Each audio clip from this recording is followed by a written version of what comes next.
No, I'm joking. A famous financial institution that started with American and ended with Express. No, I'm joking. It isn't them.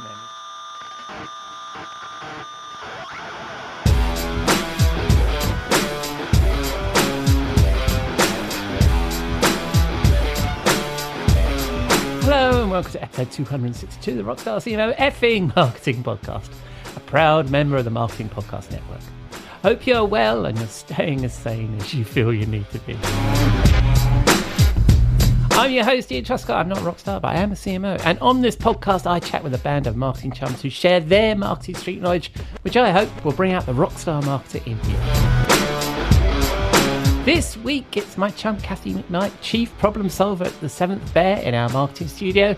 And our topic is communication, inspired by some advice Cathy gave a client 15 years ago that I picked up on LinkedIn.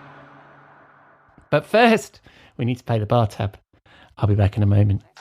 We'll be right back after this word. We'll be right back After this word. We'll be right back. Raise the rudders! Raise the sails! Raise the sails! Captain, an unidentified ship is approaching. Over. Roger. Wait, is that an enterprise sales solution? Reach sales professionals, not professional sailors.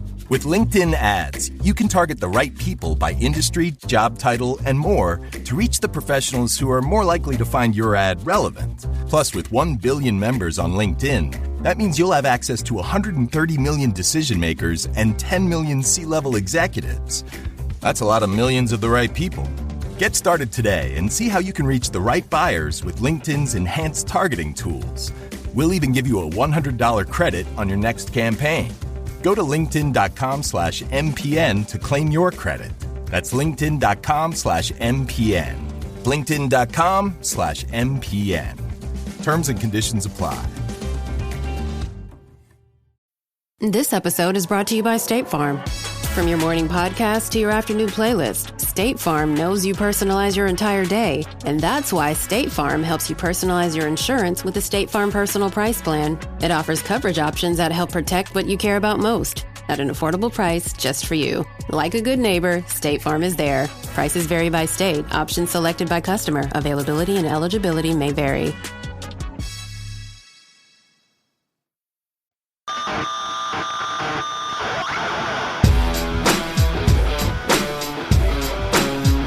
Welcome back, Cathy, to Rockstar CMO FM. How are you?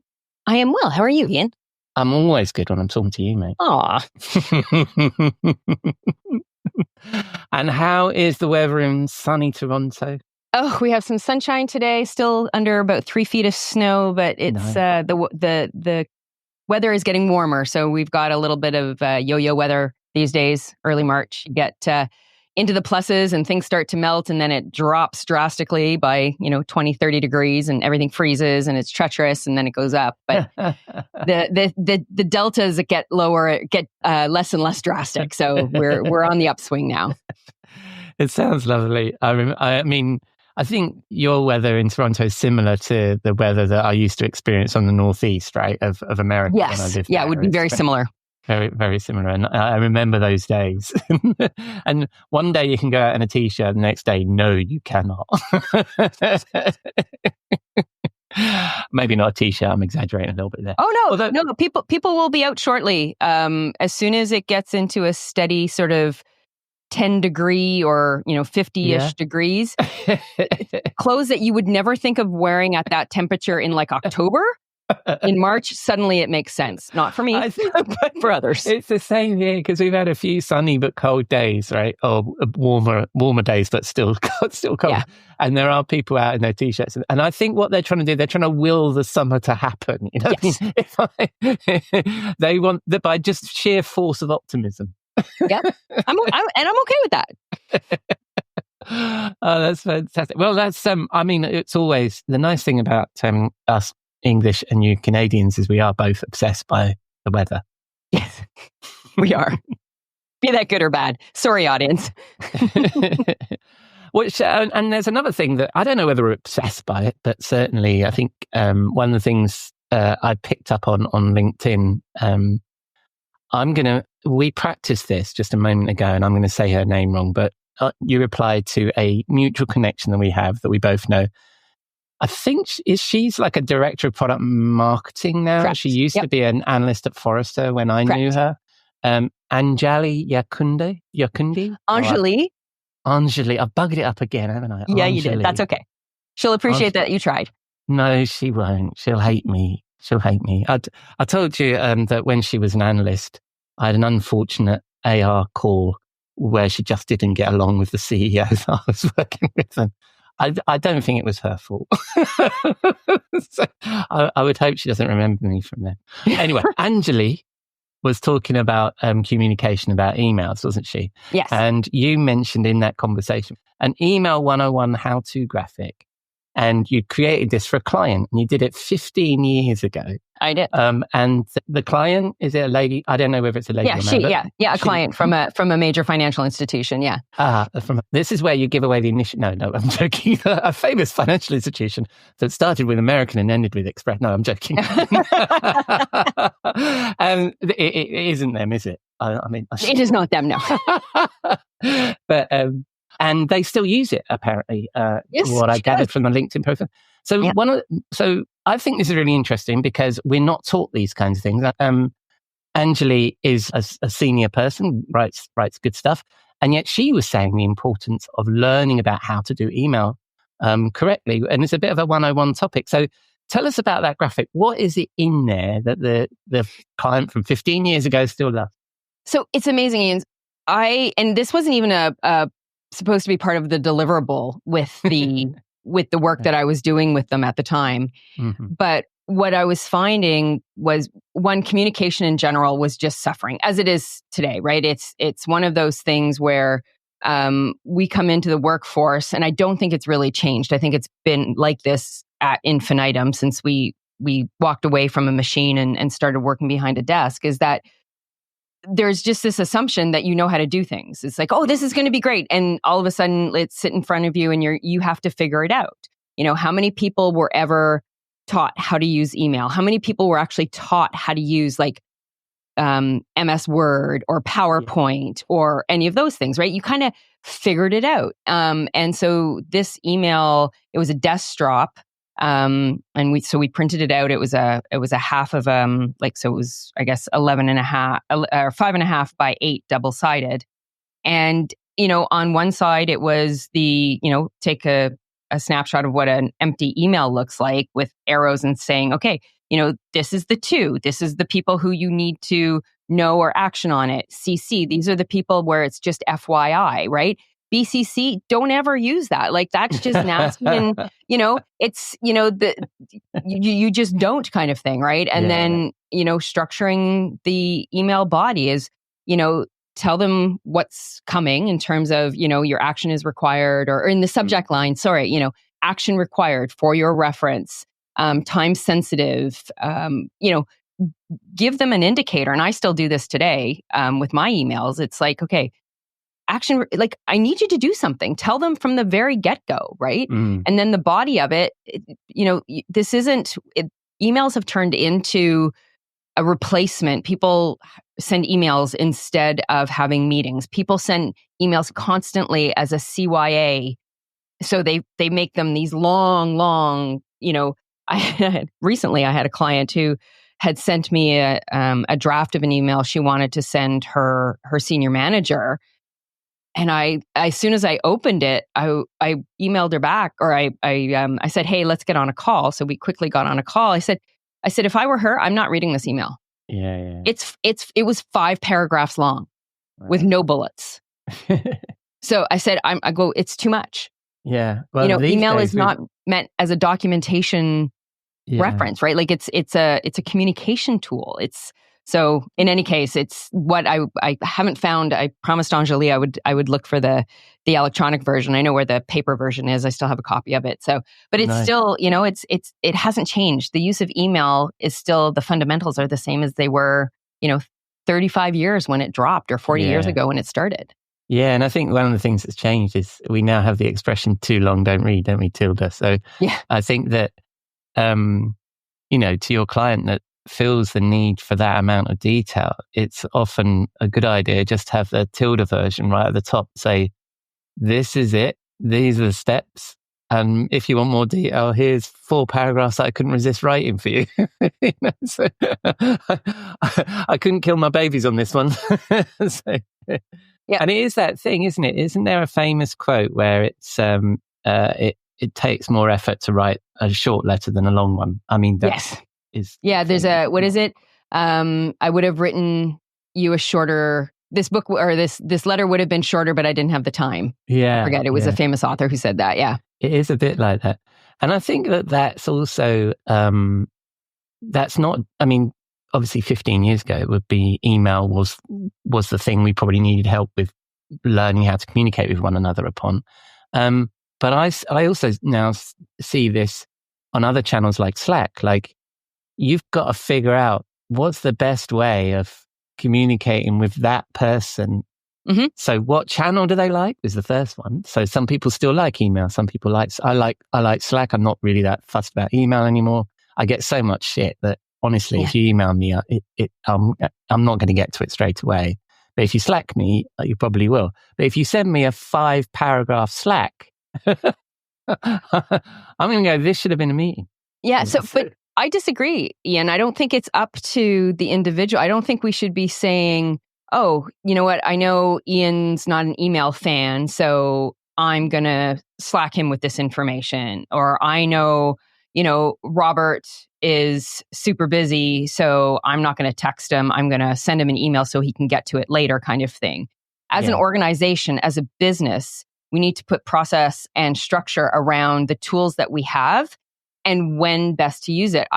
We've done this with clients. We run a communication 101 and we tailor it to the organization, right? So let's look at all the channels that you have: Slack, Teams, email, meetings, Zoom, et cetera, and then when are they best used for? And oh, by the way, remember this thing called a telephone? And whether that's the true telephone or whether that is voice, a quick Teams, like open up the Teams and start chatting voice to voice or face to face and voice to voice at the same time. But why prolong something that needs a quick answer?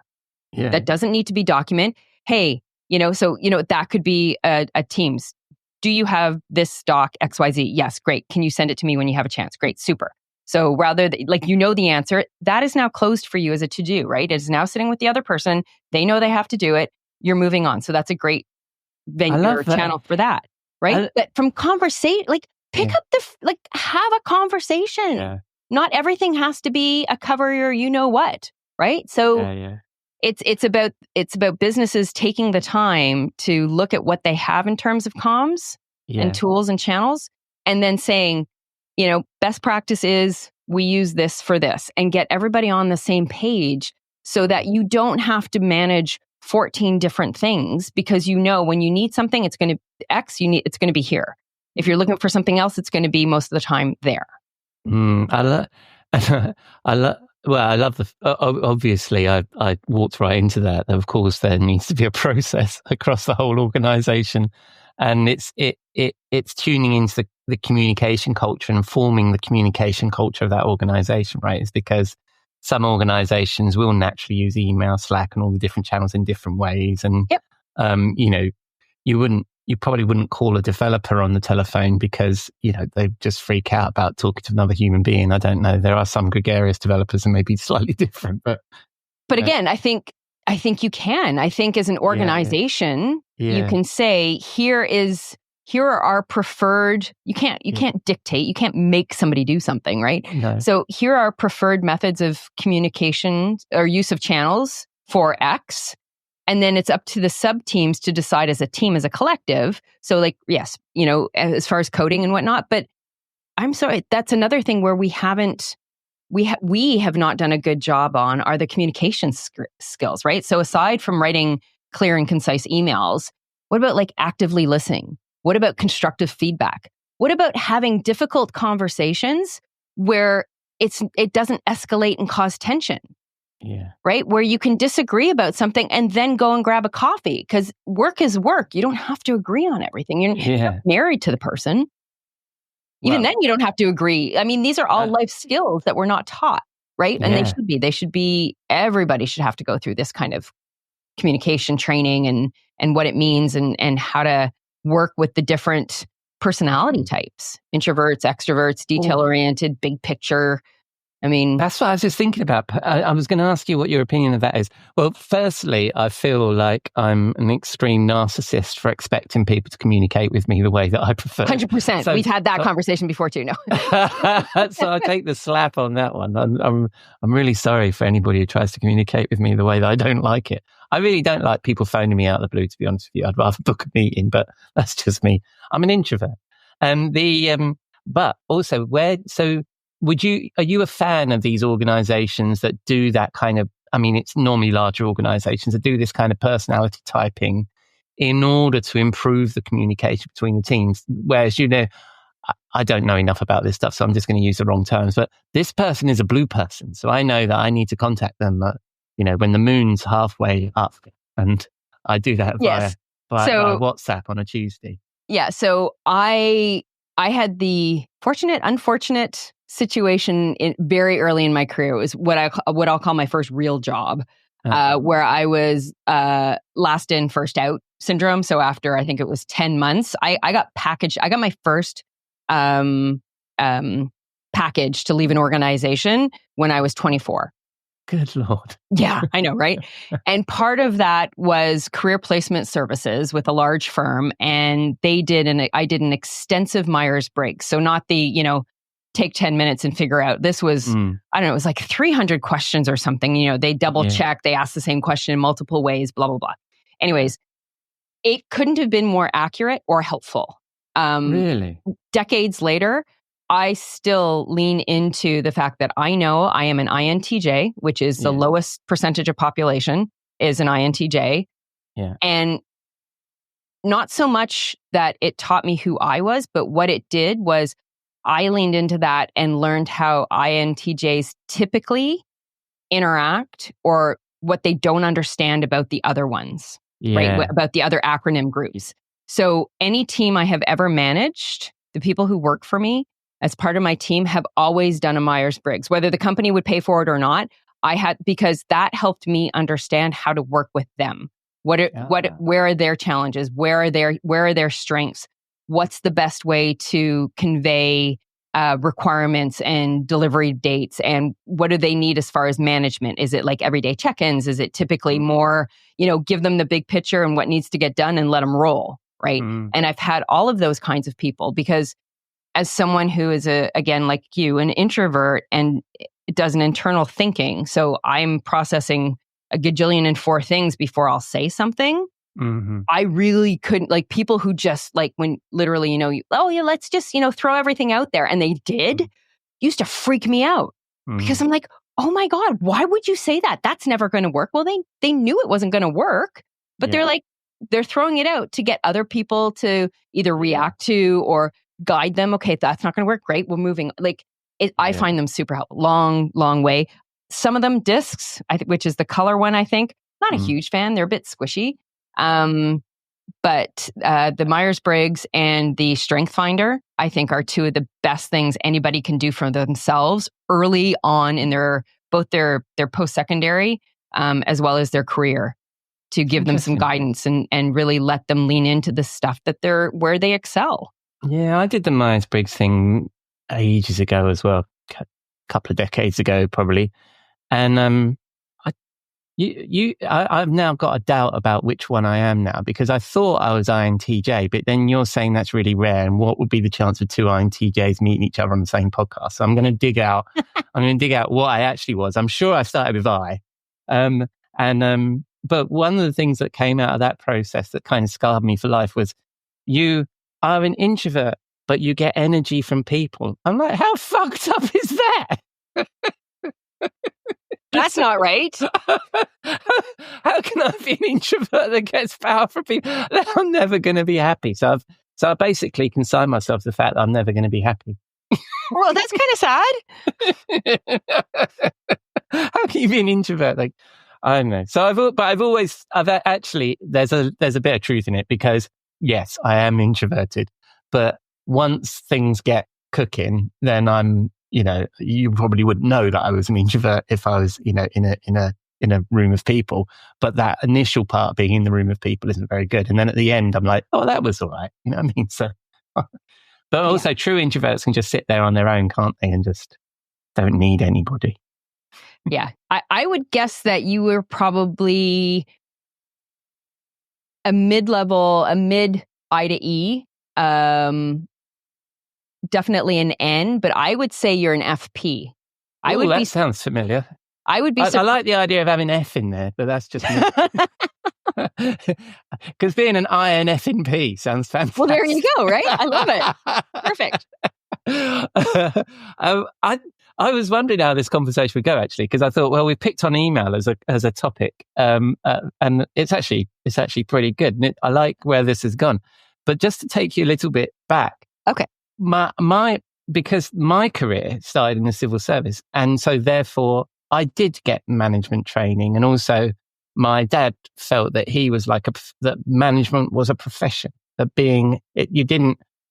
you have your craft or your subject matter expertise, but you also have the ability to manage, and that's a profession in itself. And we were sort of chatting before we got on. We don't get taught comm skills. We don't get taught to manage each other anymore, do we? No, it seems to work. A lot of workplaces seem to have evolved that the natural progression of a career is you're an individual contributor, you're a part of a team, you might be a senior within a team, right? So think from an entry level position, then you might be, like a business analyst, and then you're an analyst, and then you're a senior analyst. And then it seems to be the next thing naturally is a manager, a people manager. And so if you want to progress, you just by default end up having people report to you. One, never actually seeing if you have an aptitude for it or an interest. You're not given adequate, in most cases, I would say. Not all. There are companies out there where it's absolutely fantastic what you get.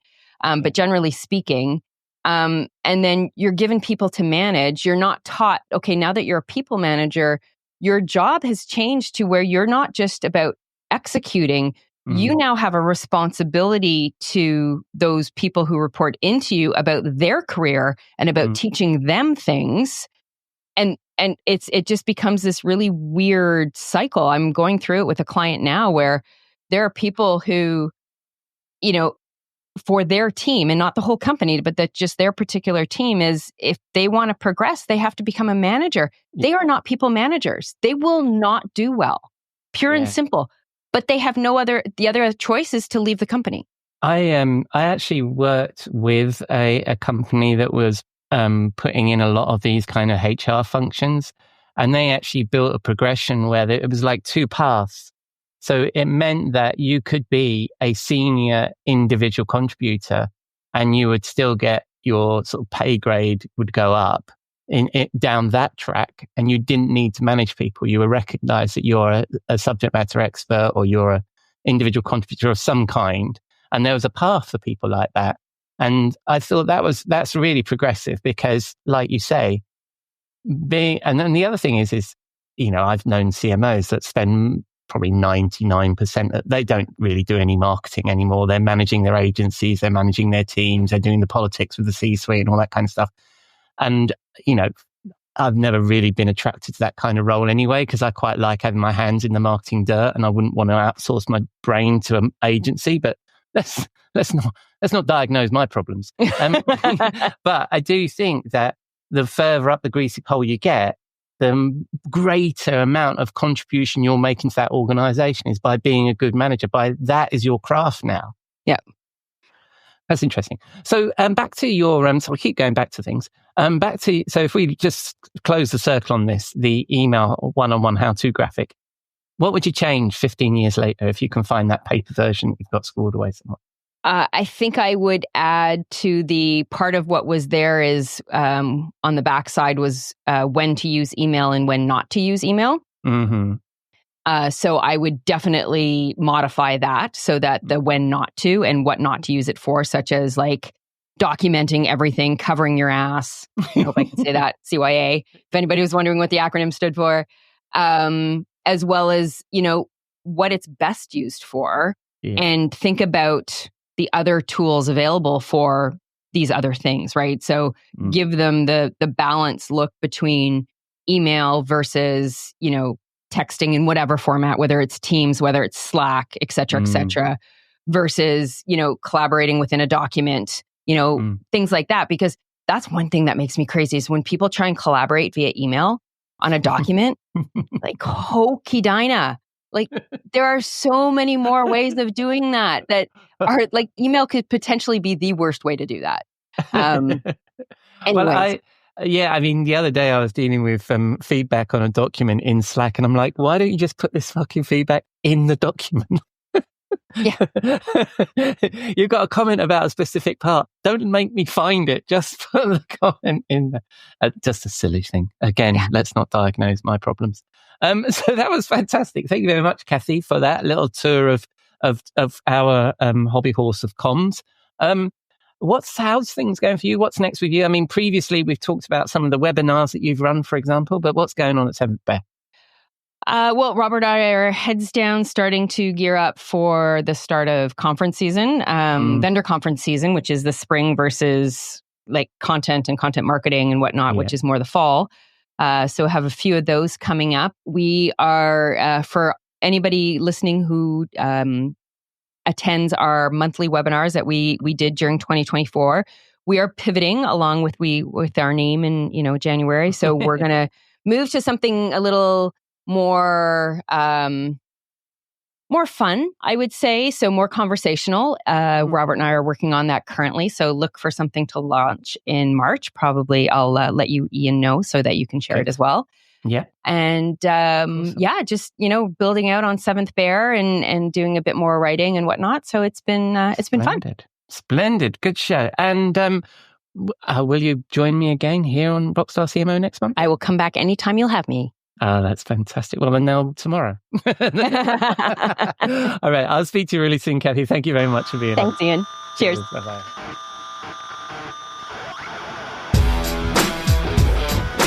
So that's a wrap on episode 262 of the Rockstar CMO effing marketing podcast. Thanks to Cathy. I really enjoyed that conversation. And to you for dropping a dime into your podcasting jukebox, selecting our track and jiving along with us.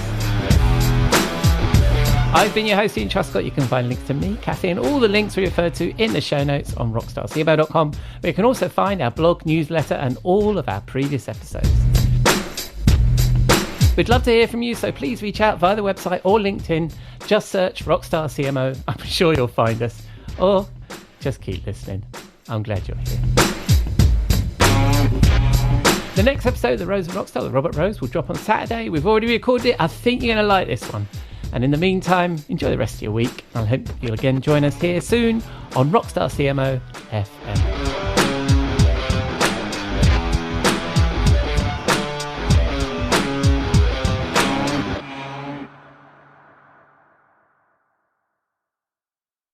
You may know you're listening to this show along the Marketing Podcast Network, but did you know there are other great shows on MPN to help your business? Robbie Samuels hosts the On the Schmooze podcast. Robbie, tell listeners what to expect from the show. Since 2015, I've interviewed entrepreneurs who overcame challenges to achieve success in their field or industry. Tune in to On the Schmooze to listen as I ask deep questions to elicit untold stories about leadership and networking. And where can people subscribe? Find the show at ontheschmooze.com or on marketingpodcast.net, or just search for it wherever you get your podcasts. You heard them. Go subscribe. This podcast is heard along the Marketing Podcast Network. For more great marketing podcasts, visit marketingpodcasts.net.